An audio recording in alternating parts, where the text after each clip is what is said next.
I was at work on a Friday, and we were actually planning on doing something at work the next day because everybody was coming back. And I woke up that morning with a fever of 100.8 and called in and said, "I'm sorry, I can't come in. I've got a fever." And then Monday we went and I got tested. It came back on Friday that I was positive, and I ended up going to the emergency room Friday night because my oxygen level had dropped. My COVID ride started from there. 83 days later, after I walked into the hospital, I finally came back out. I knew when I went in the hospital, I looked at my husband, I knew I wouldn't be seeing him for a while, but I didn't realize how long that while was going to be. After that, I don't remember anything until 5 weeks later. And that's when my husband said, I had been intubated 3 times, and then they ended up doing a trach on me. Everybody thinks they're invincible. I'm not going to get this. People won't get the flu shot because I'm just not going to get the flu.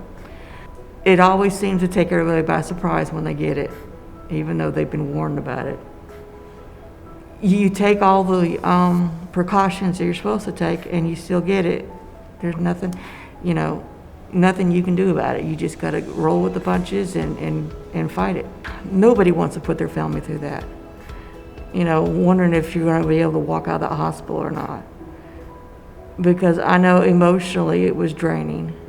Dr. DiVittorio, he came to my bedside when I was in MI, sat down, and he had his phone with him. And he said, "I understand you like this song." And he tuned up his phone. He turned on his phone and showed me a video of him playing that song on guitar for me. And I just felt overwhelmingly happy that somebody was listening to the fact that I liked that song and knew that I understood that that song meant a lot, because fear did not stand a chance. Standing in God's presence, it just didn't stand it.